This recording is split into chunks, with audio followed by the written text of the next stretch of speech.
The twin suns of Kefra 9 bled soft gold over the horizon, washing the mineral plains in glimmers of silver dust.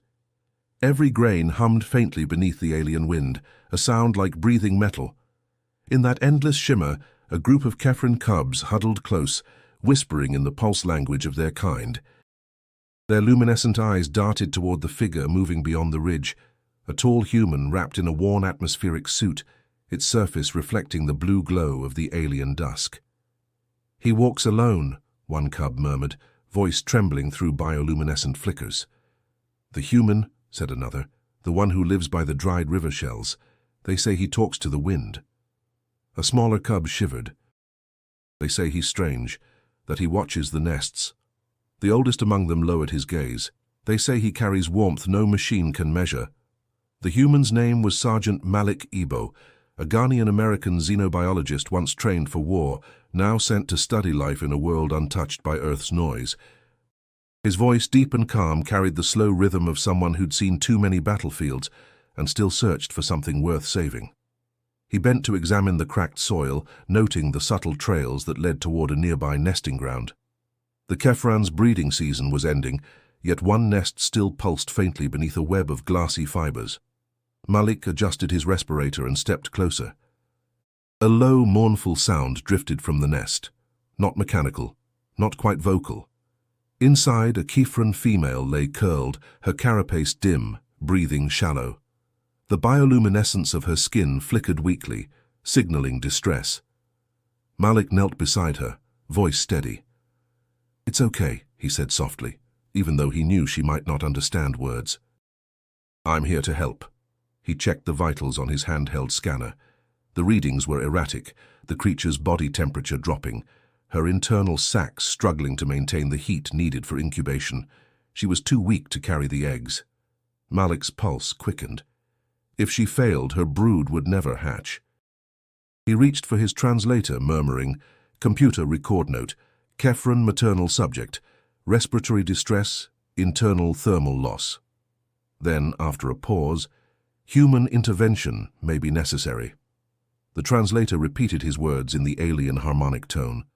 The female stirred slightly, her luminous eyes opening just enough to meet his. There was fear, but also recognition.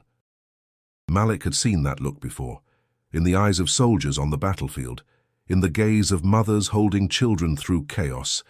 It was the universal plea, "Don't let me die alone." He stayed there longer than protocol allowed, listening to the hum of her breath blending with the wind. The colony guidelines were clear. Observe, don't interfere. Yet something deep in him, older than any law, whispered that observation without compassion was just another form of cruelty. As he rose, the cubs watching from the ridge caught the moment in silence. The human's shadow stretched across the sand, long and strange, carrying the scent of warmth in a world made of glass and frost. That night, as Malik sat in his small outpost, he recorded his daily log but paused halfway through. The stars above Kefra 9 flickered in blues and oranges, forming constellations he didn't recognize. He thought of his grandmother's voice, telling him in Twi, "Every creature carries its own kind of strength, but kindness is the strength that remembers the heart." He smiled faintly, resting his hand against the cold metal table. "Maybe that's why they sent me here," he whispered. Before the next sunrise, Malik decided to return to the nest. He didn't know yet that his choice would rewrite what both species understood about care, strength, and the meaning of survival. Before we journey deeper into this story, make sure you subscribe to the channel so you don't miss what happens when one act of human compassion changes an entire world. The wind rose again outside, carrying whispers of both awe and warning across the alien plains, as if Kefra 9 itself held its breath, waiting for the human's next step. The following morning, the air on Kefra 9 shimmered with heat rising from the dunes. Malik Ebo stepped carefully across the fine silver dust, his boots sinking slightly with every stride. The landscape seemed to sing, faint, resonant notes that came from beneath the surface. He had learned to love that sound. It was the planet breathing. He approached the nesting grounds again, holding a container of nutrient gel he had synthesized overnight. The gel glowed faintly violet, the same hue as the Kefren blood. He knelt beside Slira's nest, careful not to disturb the fragile fibers surrounding her eggs. She still looked weak, her breathing slow, but her eyes brightened at his presence. "I brought you something," Malik said, his voice gentle. "You need strength." He placed the gel capsule near her. She extended one trembling limb, touching it before retracting slightly, unsure. Malik activated his translator. The device hummed, its voice breaking through the morning air in soft Kefren pulses. "Gift. Life food. For you." Slira hesitated, then drew the capsule closer and absorbed the contents. A faint glow returned to her chest, spreading outward like warmth returning to frozen veins. She looked at him and made a low, harmonic sound, deep, melodic, and questioning. Malik pointed to himself. "Malik," he said. The translator repeated, "Malik, human being." She responded with a series of notes, gentle and uncertain. "Slira." He smiled. "Slira," he echoed softly. That small exchange marked the beginning of something fragile and profound. Over the next few days, Malik spent his hours near the nest, studying her language. He realized it wasn't just sound, it was rhythm, pulse, and color. The Kefren spoke with light. When Slira felt calm, her chest shimmered green. When she worried, the glow dimmed to gray. At night, Malik would return to his quarters and practice, using his lamp to mimic her tones and hues. He often failed, laughing quietly to himself. The colony workers thought he was eccentric, perhaps even lonely. Maybe he was. But loneliness, he thought, was better than indifference. As he practiced, he remembered his grandmother's lessons from long ago, the Akan proverbs that spoke of respect for all living things. "If you speak to the river, it listens," she had told him. "If you speak to the wind, it carries your story." Malik whispered those words into the alien night, feeling their weight anew. The next morning he arrived early and began speaking in slow, rhythmic tones. "You are strong," he said through the translator. "You will carry life again." Slira's light brightened faintly, a sign he was beginning to be understood. He sat beside the nest and began reading from his old datapad, passages of earth poetry and lines of jazz lyrics he'd saved from his childhood. Coltrane's rhythm, Hughes's words, Morrison's wisdom. The sounds carried softly through the alien air, merging with the planet's hum. One of the young Kefren cubs watched from afar, eyes wide. It whispered to another, "The human sings to her." Another replied, "He carries heartfire." Malik didn't hear them, but he felt something changing, in her and in himself. For the first time in years, his voice carried tenderness rather than command. That night he wrote in his journal, "The Kefren speak through frequency and color." But compassion, he paused, tapping the pad, compassion translates perfectly. It's the same across every sky. When he closed his eyes, he thought of home. The warm streets of Accra, the sound of drums rolling like thunder, the laughter of his cousins under mango trees. He wondered if someday the Kefrens might laugh too, if their voices could ever carry joy again. As he drifted to sleep, a pulse reached his receiver. Soft, harmonic, familiar. It was Slira, singing a fragment of the rhythm he had spoken earlier. A greeting. A thank you. Malik smiled in the dark. "You're welcome," he whispered, though the words vanished into the static of the alien night. Days passed in a rhythm Malik Ibo could almost call sacred. Each dawn brought with it the whisper of twin suns rising over Kefra 9, and each dusk found him kneeling beside Slira's nest. The once fading creature now stirred with faint strength, her bioluminescent markings glowing like scattered emeralds across her carapace. Yet the air around them carried tension, the kind that came not from the alien winds, but from human eyes watching too closely. Inside the colony's command dome, Malik's actions had not gone unnoticed. "You're overstepping protocol," said Captain Jansen, his tone clipped. "Your mission is to observe, not to nurse alien wildlife." Malik kept his voice calm, though his pulse throbbed with restrained frustration. "She's not wildlife, Captain. She's a sentient being. She communicates, she reasons. She's a specimen, Jansen interrupted coldly. And you're a soldier, Ebo, not a savior. Stick to your parameters. After the meeting, Malik walked back across the silent dunes, anger simmering beneath his composure. The stars above shimmered through the thin atmosphere, distant yet painfully familiar. He thought of Earth, of the old world that taught him to follow orders, to suppress empathy in the name of efficiency. Yet he also thought of his grandmother, of those who had refused silence, whose strength had always come from care, not compliance. When he reached the nest again, Slira's breathing had become strained. Her glow dimmed to a dull grey blue, and the air around her felt colder than before. Malik dropped to one knee, checking the readings. The internal heat within her egg sacs was falling fast. "Not again," he murmured. "Stay with me, Slira. You're not alone." She opened her eyes slowly, the faint rhythm of her luminescence pulsing like a weak heartbeat. Malik touched the ground beside her, feeling its temperature through his gloves, too cool to sustain life. He scanned the nest's microclimate and cursed softly. The colony's climate control field had shifted after a storm, throwing the delicate ecosystem off balance. He reported the anomaly to Central Control. The AI's response was sterile. Adjustments are non-essential for non-human habitats. Non-essential. Malik stared at the message, jaw tightening. "To you, maybe," he said quietly. He began hauling mineral blocks to form a windbreak, sweat beading under his helmet.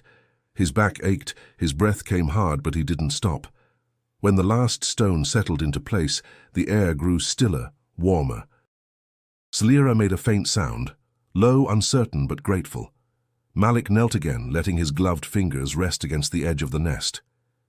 "You'll be all right," he said, though exhaustion rasped through his throat. "I'll make sure of it." Later that evening, he sat by his workstation, recording his log. His reflection in the glass looked older, lines etched deep by both sun and worry. "Command wants distance," he said aloud, "but distance has never saved a life." He paused, then added, "Maybe humanity's strength isn't in keeping our hands clean, but in choosing to reach out anyway." The next day, when Malik approached the site again, he found two young human technicians standing near the nest, whispering. "You see him?" one said.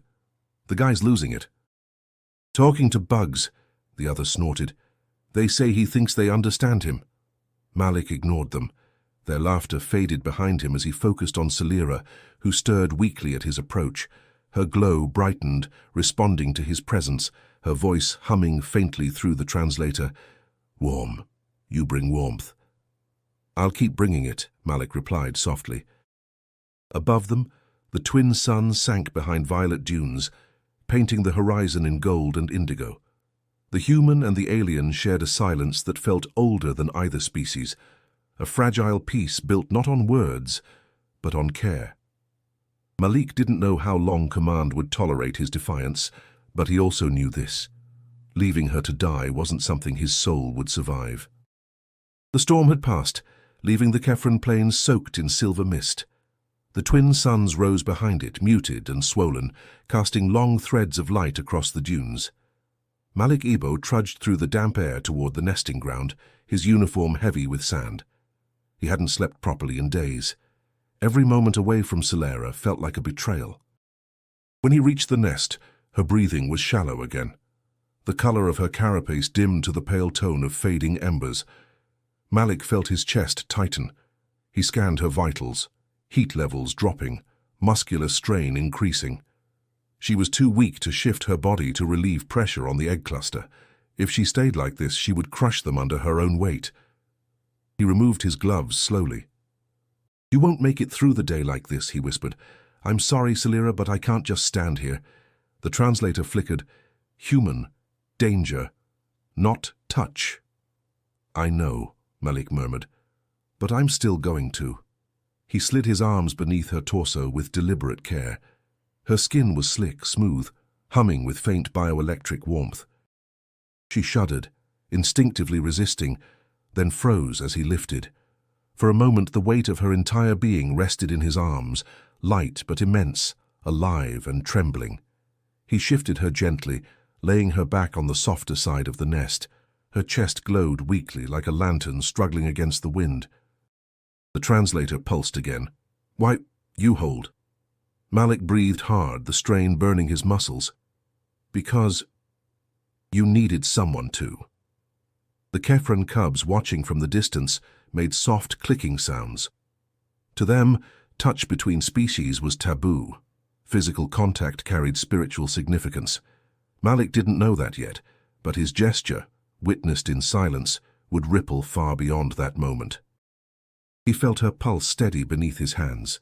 Slira's glow brightened, flickering with a pattern he had never seen. Her eyes, dark, liquid, ancient, fixed on his face as if seeing the human heart itself. He spoke softly, almost to himself. "Back home, when someone's hurting, we don't leave them on the ground. We lift them. That's how we survive." The translator struggled to find the right harmonics but managed lift, survive, together. Malik smiled faintly. Yes, together. Hours later, he sat beside the nest, exhaustion tugging at his body but peace settling in his mind. He watched her breathing even out, her color slowly returning. The bioluminescent threads of her nest pulsed in rhythm with her heartbeat. Then came the transmission. The colony AI, ever watchful, had recorded the entire exchange. Malik's comms device buzzed, and Captain Jansen's voice cut through sharply. "Ebo, what the hell are you doing? We just saw the footage. You touched a Kefren mother. Do you have any idea what kind of contamination risk that poses?" Malik closed his eyes. "Sir, I followed the only protocol that matters, saving a life." "Saving a life?" Jansen scoffed. "You just violated 3 interspecies treaties. This footage is already circulating among the Kefrans. They think it's some sort of ritual." Malik paused, realizing what that meant. A ritual? "Yes," Jansen snapped. "They're calling it the Human's Lift." "Congratulations, Ebo. You just became part of their religion." The line went dead. Malik sat in stunned silence. Around him the cubs began to gather, their bodies glowing faintly as they mimicked the gesture, raising their small limbs upward in reverence. He didn't know whether to laugh or cry. All he'd done was help someone stand. Slira made a low sound, her eyes soft. The translator whispered, "You carry her warmth." Malik looked at her, voice hoarse. "Maybe that's all we're good for," he said. "Carrying warmth through cold worlds." As dusk fell, the nest glowed softly against the alien twilight, and Malik sat beside it, unaware that his single act of compassion had already begun to rewrite the story of 2 civilizations. The morning came heavy with silence. The colony was awake, but its people avoided Malik as he passed. Some looked at him with quiet awe, others with suspicion. His gesture with Slira had spread far beyond his intentions, reshaping how both species looked at one another. Malik didn't know what to make of that. He had never wanted attention, only understanding. When he returned to the nesting ground, he found Slira stronger. Her glow, once faint, now pulsed in calm rhythm. She greeted him with a melodic hum that the translator rendered softly. "Human Malik. The air feels warm again." He knelt beside her, relieved. "That's good. You need that warmth more than anything." She tilted her head. "You bring it. You carry it with your breath."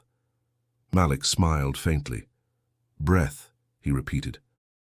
"Yes, maybe I do." Slira's gaze lingered on him. Then, with surprising effort, she raised one limb and touched her chest before gesturing toward him. "Breathe with me," the translator echoed. He hesitated, unsure, but she had taught him that communication wasn't just sound, it was rhythm. Malik inhaled deeply, matching her pace. Her body emitted a low harmonic tone each time she exhaled, the air shimmering faintly with her breath's energy. Soon, his breathing aligned with hers. The translator struggled to interpret, but managed to output a phrase. Heart rhythm joined.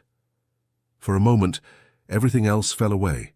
The colony, the orders, even fear. Malik felt his pulse slow, his thoughts soften. There was peace in that unity, a silent understanding between two beings shaped by different worlds, but sharing the same need, to live, to endure. When they stopped, Slira spoke again. "Now you know how we remember. We breathe the rhythm of those who came before." Her words struck him deeper than she could have known.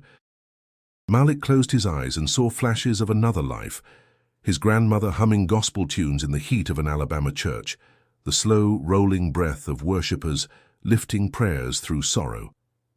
He had never realized how much of that rhythm he'd carried inside him all along. "That's beautiful," he said quietly. "On Earth we do something similar. When we pray or sing, we breathe together. It keeps us alive." Slira's body flickered with understanding. "Yes," came the soft translation. "Breathing keeps the memory warm." He stayed with her through the afternoon, teaching her small words of English, light, home, strong, while she answered with Kefren tones that shimmered like color. Their lessons weren't just linguistic, they were emotional, each sound layered with feeling.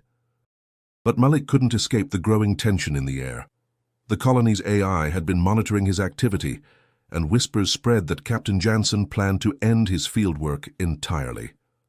Malik had always known compassion carried consequences. Still, he couldn't stop now. As dusk approached, the translator crackled, replaying Slira's voice from earlier. "You bring warmth." He looked toward the twin suns, sinking low behind the dunes. The world felt suspended between two pulses, the dying light and the living heartbeat beneath his hand. He recorded a message into his field journal, voice low. "Today I learned something from her. Breathing is memory. Every inhale carries where we've been. Every exhale carries who we choose to be. My ancestors used breath to survive storms, oceans, chains, and silence. I think she knows that same struggle. Maybe that's what connects us, the will to keep breathing even when the world tells us to stop." He paused, then added almost to himself, "Maybe empathy isn't softness. Maybe it's endurance." Behind him, Slira made a faint sound that resembled a human hum, an imitation of the tune he'd hummed the day before. It wasn't perfect, but it carried something true, a shared rhythm neither species could claim alone. Malik looked back at her, warmth spreading through his chest. "You're learning fast," he said softly. "We learn what we feel," the translator answered.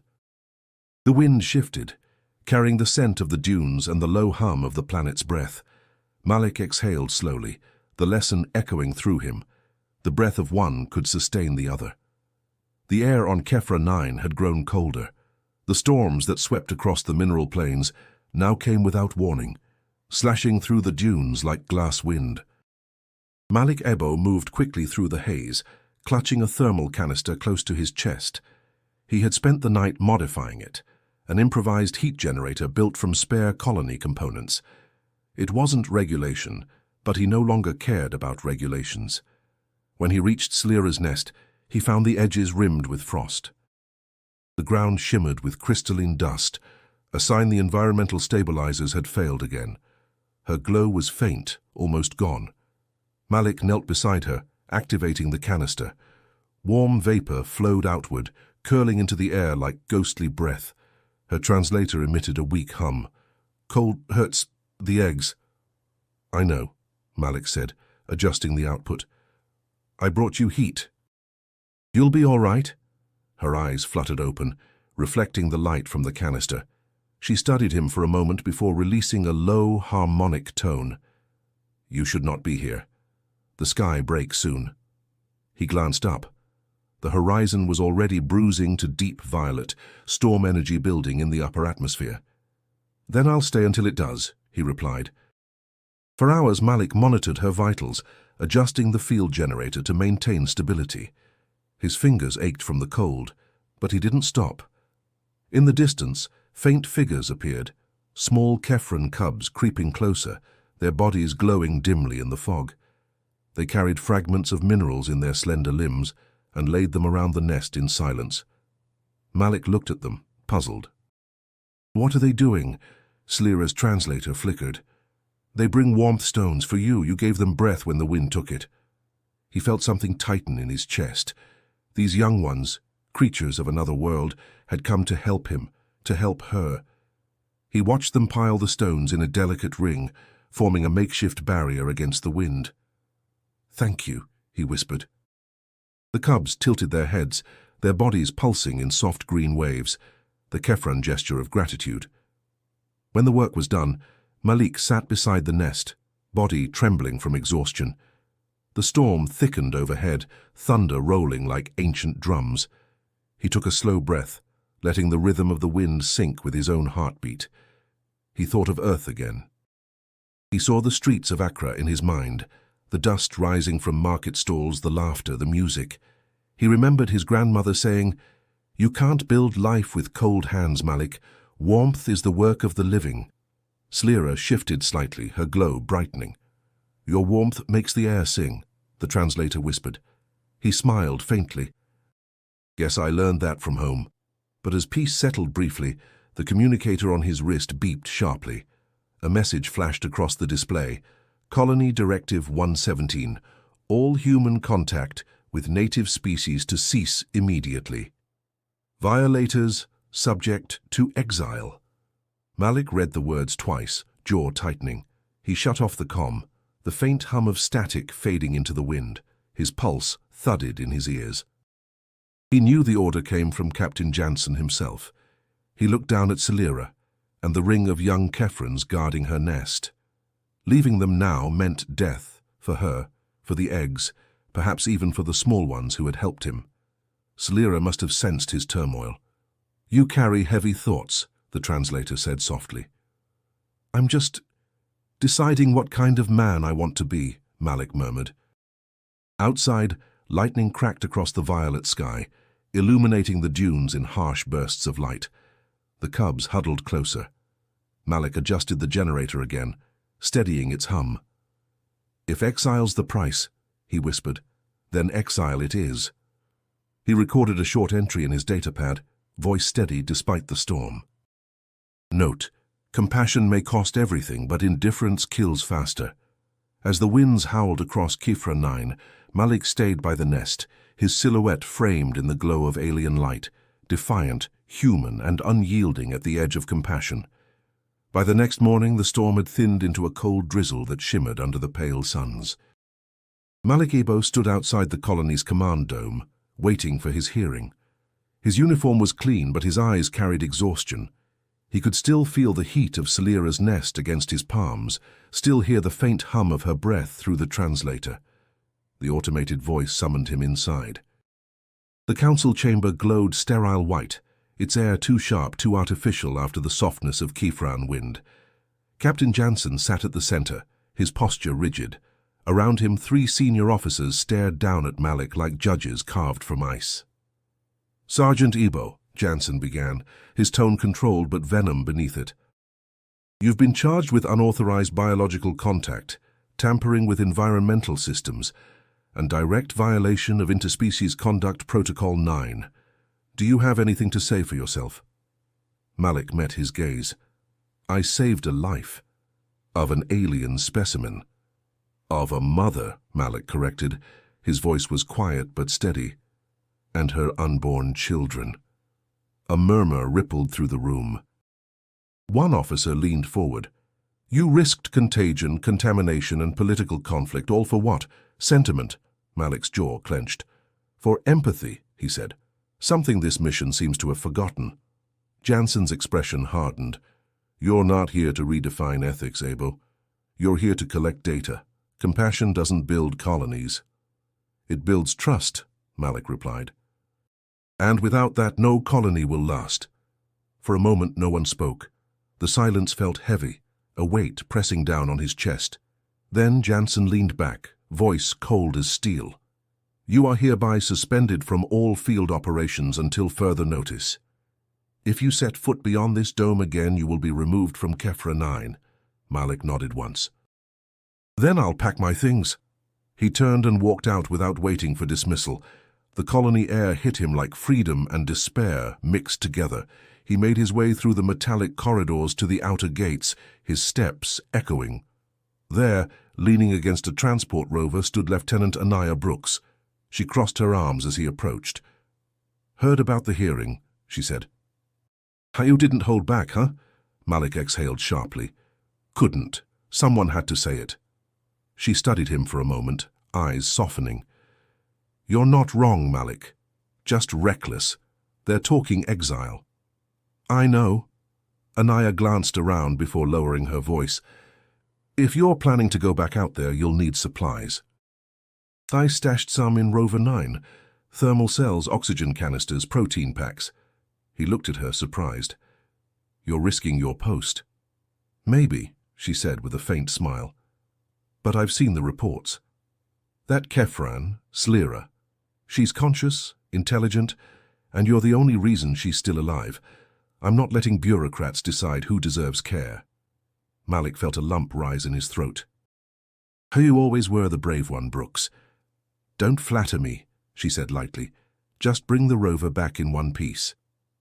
By dusk, Malik stood again on the dunes, the colony shrinking behind him. The twin suns burned low, stretching shadows across the sand. His heart thudded hard in his chest, not from fear but from resolve. He would not abandon Slira or the lives she carried. When he reached the nesting ground, the warmth field he'd built was flickering erratically.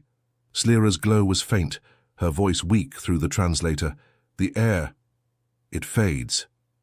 I'm here, Malik said quickly, kneeling beside her. We'll fix this. He replaced the depleted thermal cells with the new ones Anaya had given him. Slowly the heat returned, the air softening around them. Slira's breathing steadied. You came back, she murmured. I always will, Malik said. His hands trembled slightly as he adjusted the generator.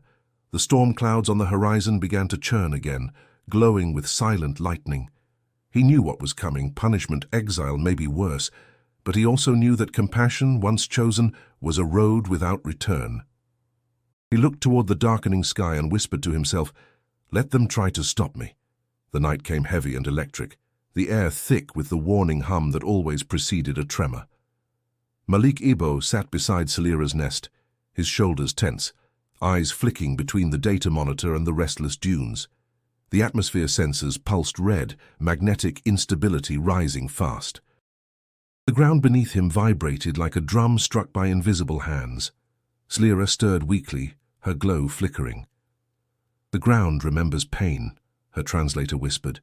It moves when it cannot hold it anymore. Malik looked toward the dark horizon. Lightning split the violet sky in branching veins, and a deep groan rolled from the crust of Kefra 9. Then we hold it together, he said, tightening the straps on his thermal generator. We've survived worse. But he could already see cracks spidering through the glassy terrain. The bioluminescent trees in the distance swayed violently, their roots tearing free from the soil. The hum grew louder, a sound like the planet's heartbeat gone erratic. The first shockwave hit without warning.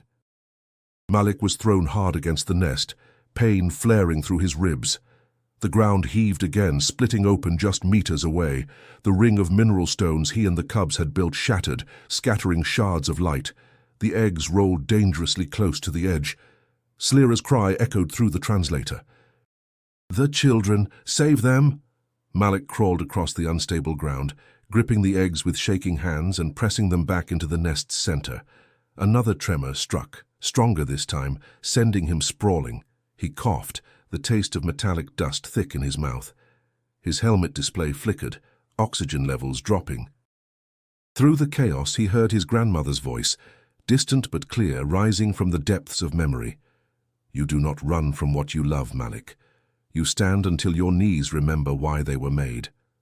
He forced himself upright, heart pounding. Come on, he muttered through gritted teeth. One more push. Slira tried to rise, but her strength failed. Her glow dimmed, her limbs trembling violently. Malik threw himself beside her, using his body to brace the collapsing side of the nest. You're not dying here, he said, not after everything. The translator buzzed, its tone breaking apart. Human, leave. Groundbreaking. I said no. His voice cracked with defiance. You're not alone. He activated his exosuit stabilizers, planting both boots deep into the vibrating sand, holding her weight against the shifting ground. The strain was unbearable. His arms burned, his lungs screamed for air, but he refused to let go. Then came the final quake.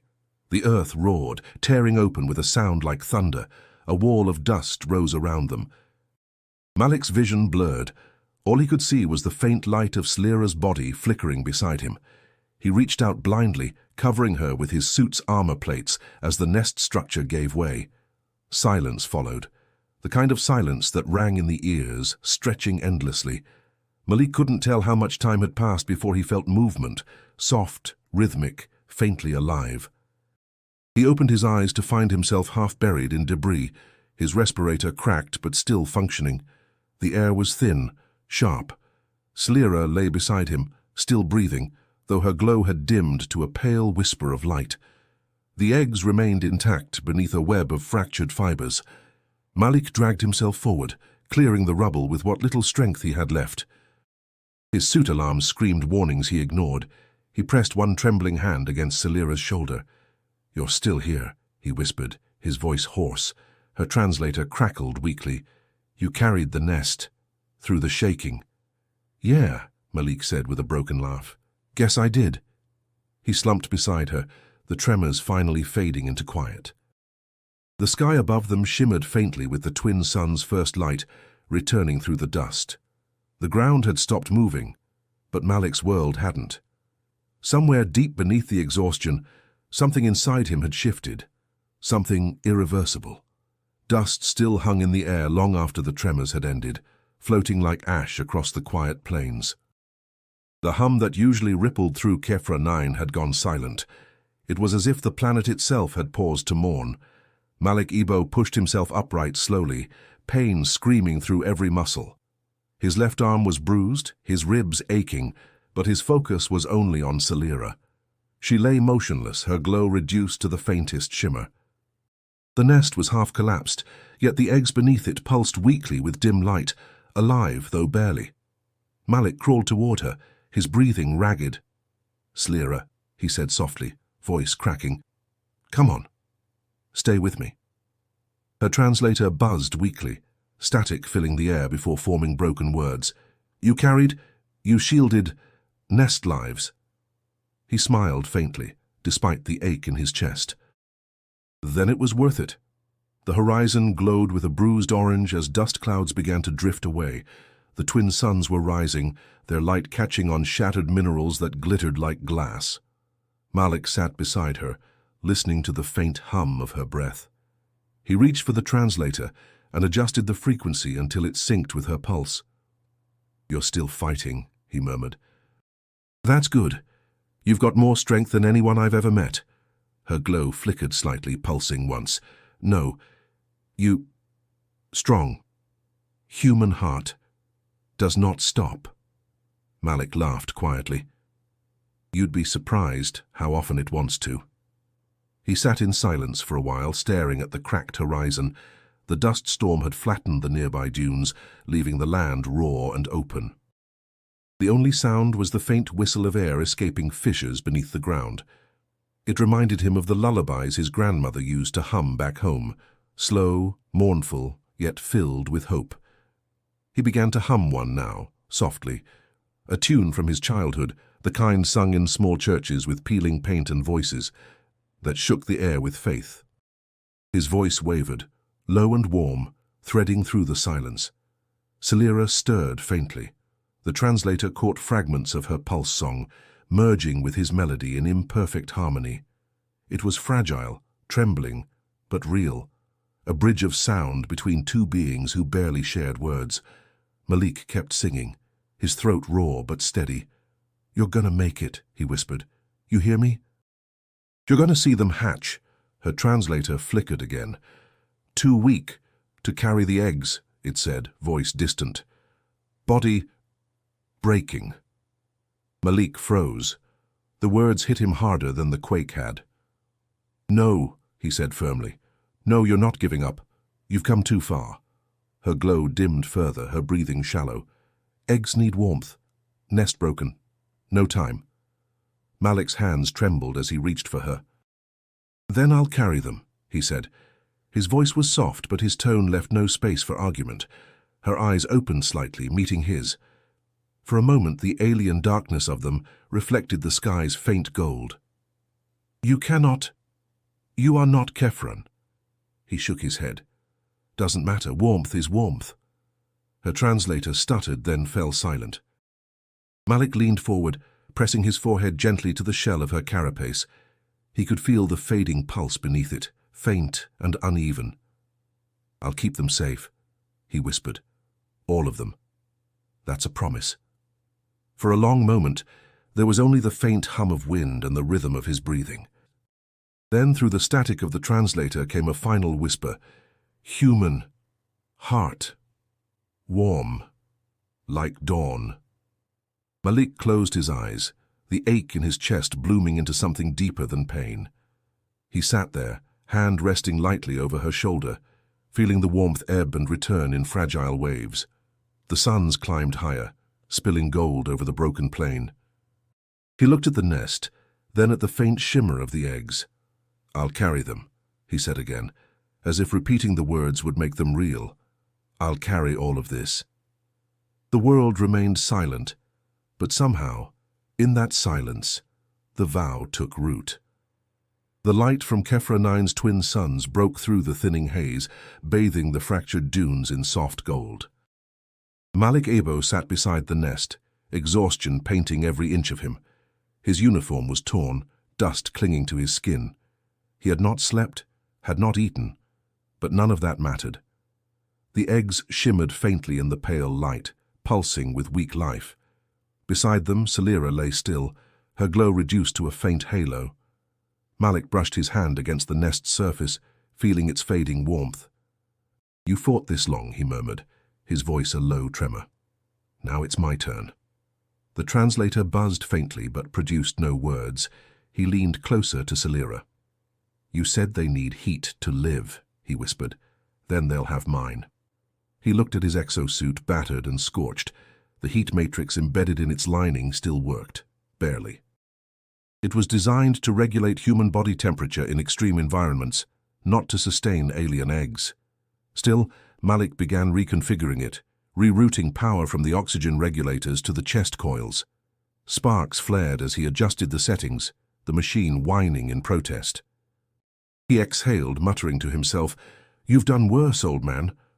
Once the system stabilized, he detached the heat conduits and gently lifted the cluster of eggs, pressing them against the warm lining of his suit. Their soft shells quivered under his touch, glowing brighter as they absorbed the heat. Malik winced at the sudden surge of temperature against his chest, but he didn't move. "You feel that?" he said softly. "That's human warmth. Don't waste it." The air around him filled with the faint hum of energy as the exosuit adapted. The egg's bioluminescent light spread upward, blending with the flicker of his suit's power core until both rhythms synchronized. For a brief moment, Malik felt their pulse align with his heartbeat, steady, fragile, alive. A faint sound emerged from the translator near Salira's body. Static broke, forming soft harmonics that rose and fell in time with his breath. Warmth shared. Life shared. Malik's throat tightened. "Yeah," he said. "That's the idea." He sat there for what felt like hours, body trembling from fatigue and heat. The air inside the suit grew thick, his breathing labored. Sweat ran down his neck, but he didn't stop. The egg's glow strengthened, each one pulsing brighter, their harmonics deepening into layered tones that resonated through his chest. It wasn't just sound, it was song. The rhythm matched his own heartbeat, every pulse a conversation without words. He closed his eyes, letting it wash over him. It was like a lullaby and a prayer woven together. Through the haze of exhaustion, his comm unit flickered, an incoming transmission. Lieutenant Anaya Brooks's voice crackled through the static. "Malik, it's Anaya. Your signal's gone wild. Are you still alive out there?" He pressed the comm switch weakly. "Still breathing," he said, his voice hoarse. "Barely." "What the hell are you doing? Your vitals are spiking." Malik smiled faintly. "Carrying life." "That's all." Anaya paused. When she spoke again, her voice had softened. "The feed's broadcasting to every channel. The colony's seeing this. Humans, Kefrans, everyone. You're making history, Malik. He looked down at the eggs glowing against his chest. History doesn't matter, he said quietly. They do. There was silence. Then Anaya's voice returned, steady but emotional. Then let me help. I'm relaying your logs across the sector. People need to hear this, to understand what compassion looks like when it costs everything. Malik felt a lump in his throat. Thank you, he whispered. As he adjusted the temperature control, one of the eggs shifted slightly. A crack formed, thin as a strand of hair, releasing a faint pulse of light. Then another. The hum deepened into harmony, resonating through his suit. They're responding, he breathed. They're alive. The translator flickered once more. Your warmth sings. 2 hearts. 1 rhythm. Malik smiled, tears stinging his eyes. Then let's keep singing. The suns climbed higher and the dunes shimmered like gold. The human and the unborn lives beneath his hands shared the same fragile melody, a song born of warmth, endurance, and something neither species could name. The first sound Malik heard after the long silence was soft and high, like the delicate chime of glass touched by wind. It took him a moment to realize it wasn't the planet. It was coming from the eggs pressed against his chest. He blinked through exhaustion, his body trembling, his breath shallow. The glow beneath his suit flickered, no longer dim but alive, pulsing in rhythm with his heartbeat. He unlatched the thermal panel cautiously, the air spilling out warm and thick. Inside, one of the eggs quivered, its shell splitting with slow precision. Malik held his breath. A faint, translucent limb emerged, curling weakly against the heat. The newborn Kefren's body shimmered, fluid and fragile, its color mirroring the amber hue of the rising suns. Hey, Malik whispered, his voice cracking. You made it. The small creature emitted a faint hum, soft and uncertain. It tilted its head toward him as if sensing the source of warmth. The translator, though nearly drained of power, crackled faintly. Warm, safe. Malik's throat tightened. Yeah, he said. You're safe now. One by one, the other eggs followed. The nest began to glow with a soft symphony of color, blue, gold, green, all shifting like ripples on water. Each newborn gave a different harmonic tone, together forming a living chorus that filled the silent plains. Malik sat in awe, the sound vibrating through his bones. He turned toward Salira. Her body was still, her breathing shallow, but her eyes were open. When their gazes met, her light brightened faintly. They're here, he said softly. You did it. Her translator struggled but managed a few words. Not me. You carried them. Malik shook his head, tears streaking down his dust-stained face. No, Salira, we carried them, together. The air shimmered between them as if the planet itself listened. Salira extended one trembling limb toward him. Malik reached out and let his gloved fingers brush against her skin, the contact sending a faint vibration through the translator. Heart rhythm joined, it whispered, echoing the phrase she'd taught him long ago. He smiled faintly. Still breathing together. The newborn Kefrans gathered closer, drawn to the residual warmth of his suit. They pressed against him, their small bodies glowing in sync with his pulse. The translator emitted a faint chorus of tones as if learning from them. Malik realized with awe that their first learned rhythm was his own heartbeat. For a moment, everything was still. The twin suns, the wind, even his own racing thoughts. There was only warmth and sound. Slira's glow began to fade slowly, though not from pain.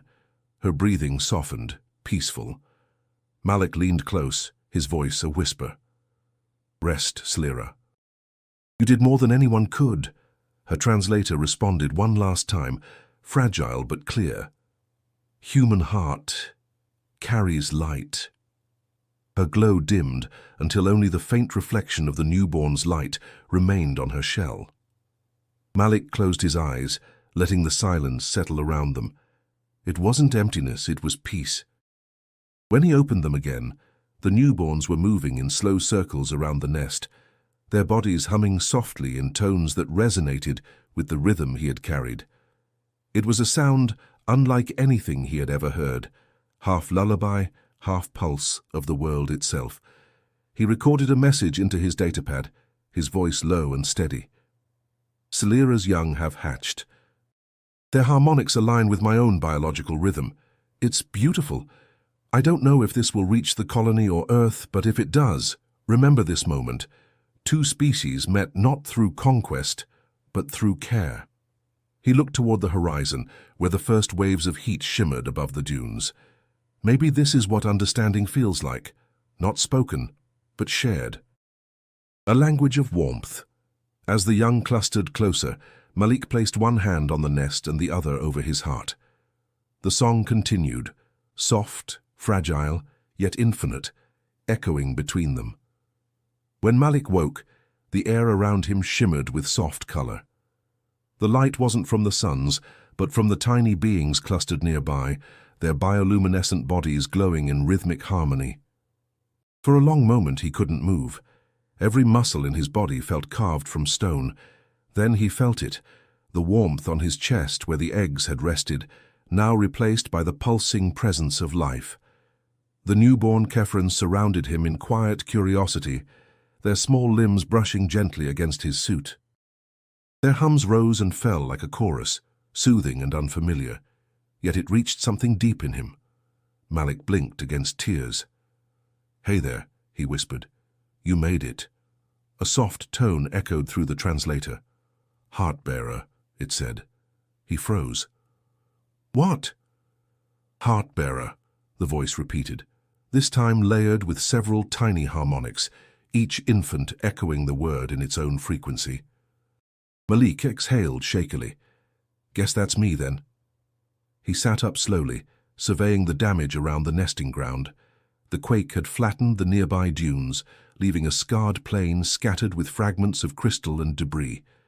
Above, the twin suns climbed through the haze, their light softening the edges of the destruction. Despite everything, the air felt still, almost sacred. Celera's form rested near the center, her body lifeless but her shell faintly glowing from the energy of her children. Malik crawled to her side, his movements stiff. He placed a hand gently against her carapace. "They're safe," he said quietly. "You kept your promise, now I'll keep mine." For a moment he let his forehead rest against her surface, his breath slow and steady. Then he turned back to the young. They watched him closely, their hums shifting pitch whenever he spoke. It wasn't imitation, it was recognition, a response. "You're listening, aren't you?" he murmured. "You already understand."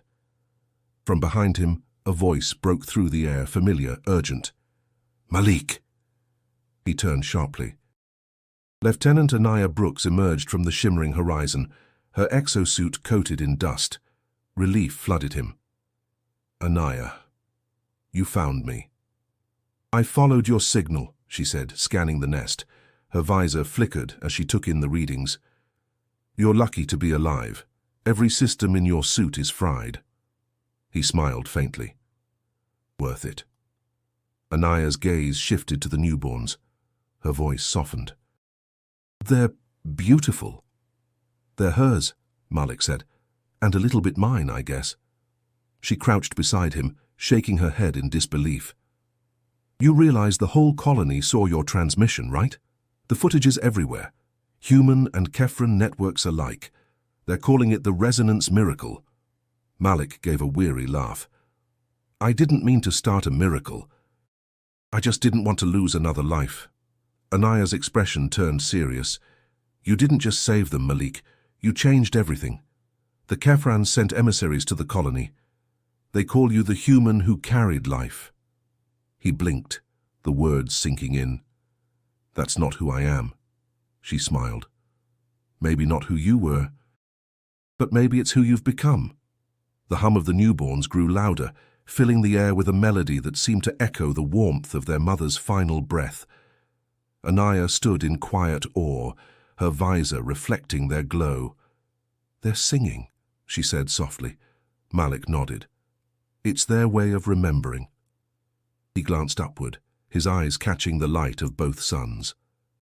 "Maybe ours too." For the first time in days, he allowed himself to rest. The ache in his body faded into a slow, steady calm. The air was warm again. Human warmth, alien warmth, indistinguishable now. The translator pulsed one final message, a blend of hundreds of harmonic tones weaving together into something whole. Human heart makes life continue. Malik closed his eyes and smiled faintly. No, he whispered, life makes the heart continue. The wind shifted softly across the plains, carrying the song of new beginnings, a sound that no data log could measure, yet one every living thing could feel. The colony's main comm tower flickered to life 3 days after the quake. Malik Ebo stood at its base, exhaustion weighing him down but his resolve steady. The Kefran offspring, now stronger, brighter, remained close to the settlement's edge, their hums echoing faintly through the air. Every human in the colony could hear it. Some still watched in disbelief, others listened with reverence. Malik's hands trembled slightly as he adjusted the recording module. The red light blinked, awaiting his voice. Latino. Anaya Brooks stood nearby, arms crossed, eyes soft with pride. "You sure you want to send this?" she asked quietly. "Has to be done," Malik said.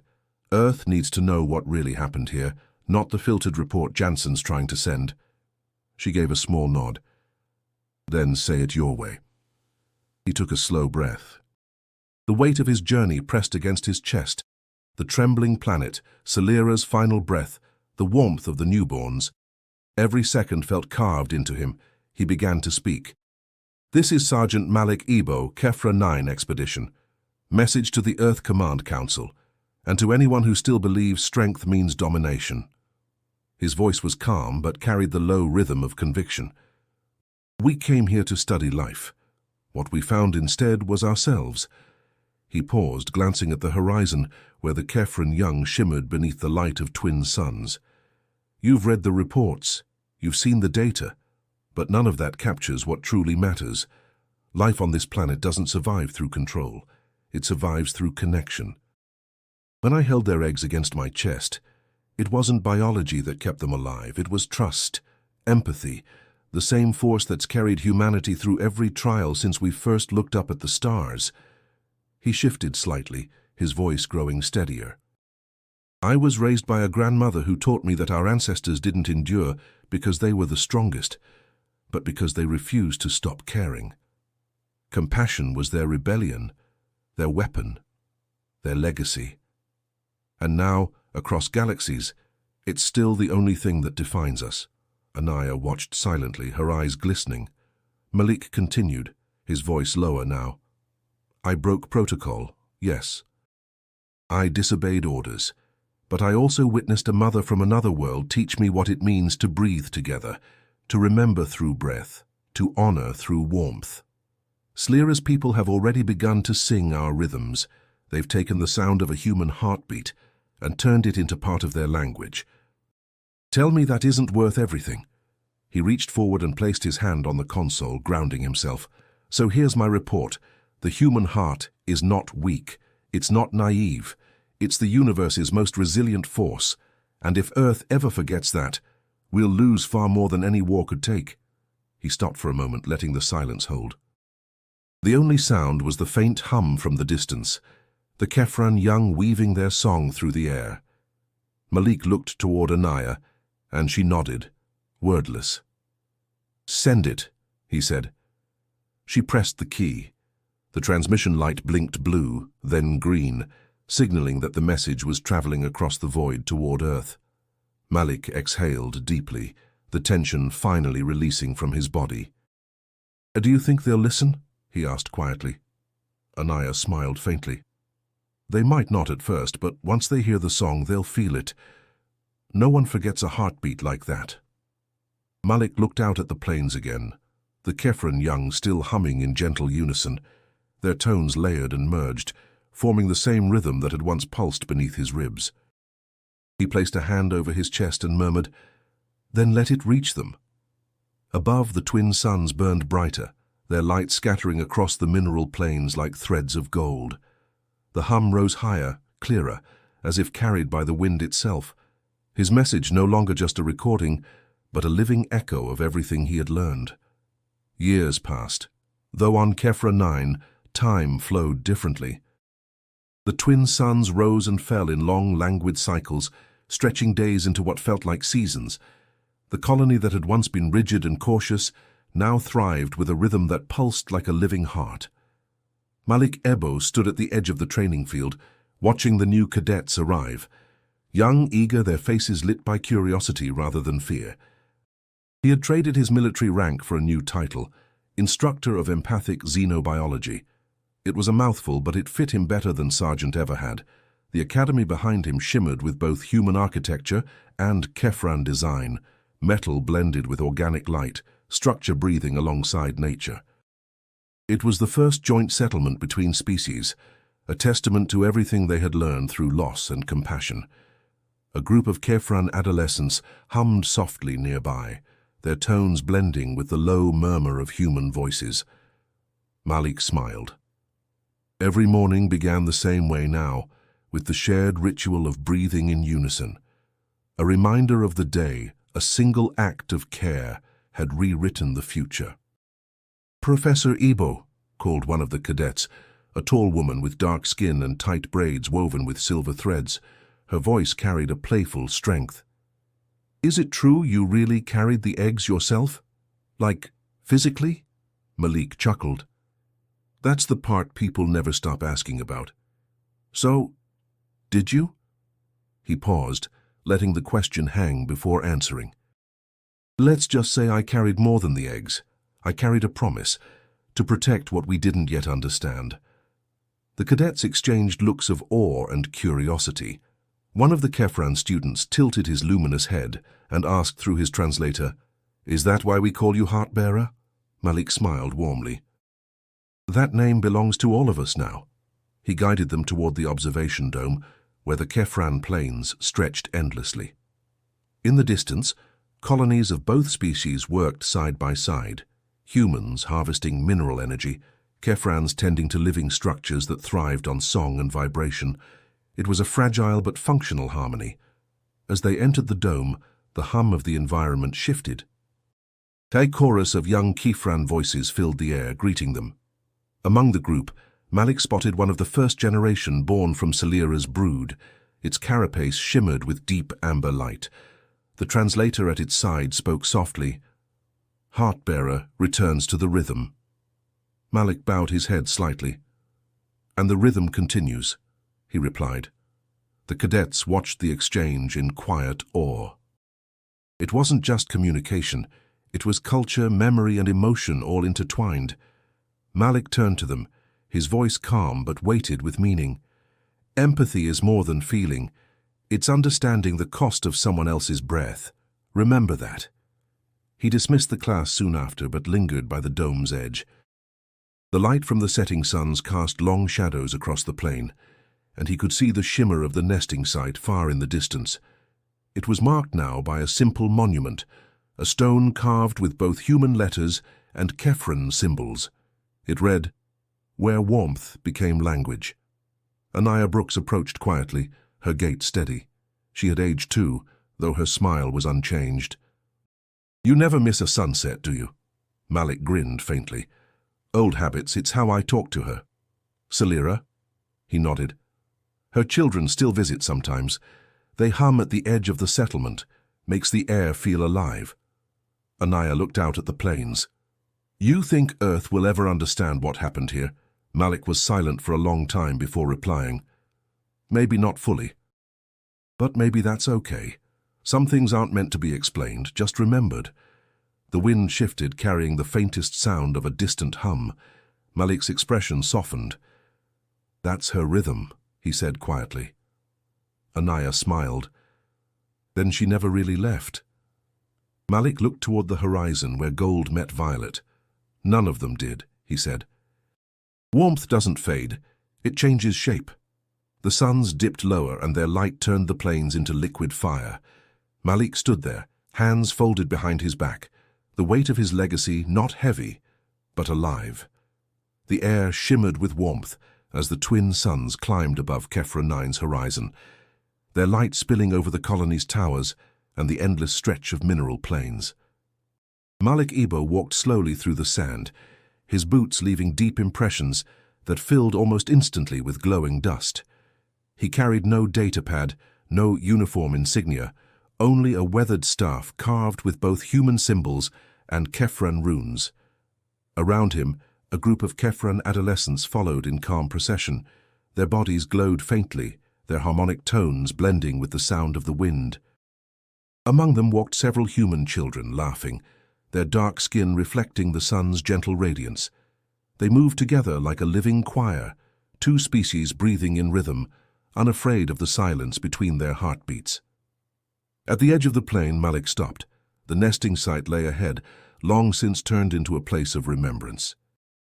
Bioluminescent vines covered the stones, pulsing softly in blue and amber hues. The monument still bore the carved inscription, "Where warmth became language."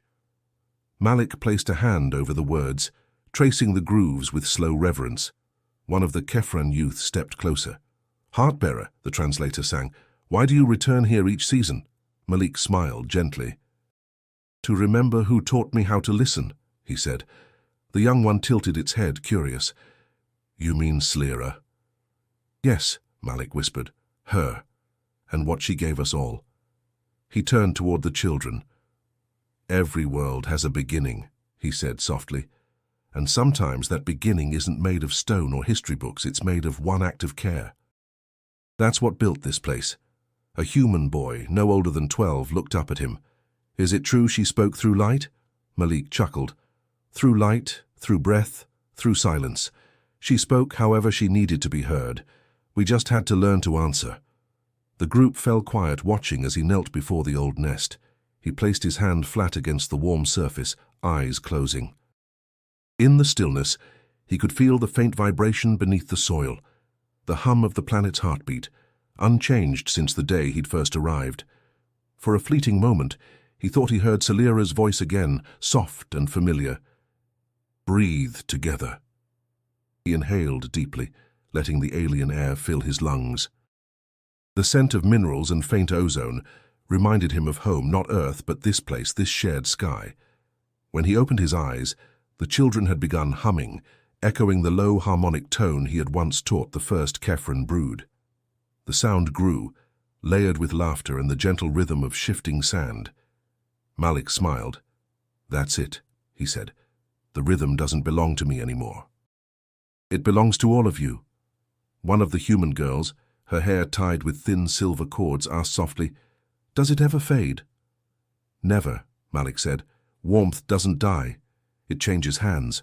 That's the lesson I learned here." They stood together as the suns rose higher, their combined light painting the dunes in gold and violet. The glow from the monument intensified, reacting to their collective hum, as if the planet itself joined in remembrance. Malik's chest swelled with quiet pride, not for what he had done, but for what continued. Anaya Brooks approached from behind, her hair streaked with grey, her face marked by time yet strong as ever. "You still give lectures out here, old man?" she teased lightly. "Only to the ones who still listen," he said, smiling. She gazed at the children, then back at him. "They're listening, Malik, and they're learning." He looked toward the horizon one last time. "Good. Then maybe one day they'll teach others how to listen too." The sun's reflection shimmered in his eyes, bright and endless. He raised his face toward the warmth, letting it wash over him.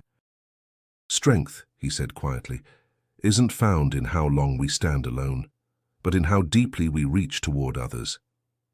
The wind carried the words away, merging them with the song of the young. "If this story found your heart," Malik whispered with a faint smile, "then keep its warmth alive. Subscribe, stay with us, and let these stories of humanity reach further still." The children's voices rose, the hum swelling across the plains until it became part of the sky itself. "And if you're still listening," he added softly, "the next story waits, just beyond the suns."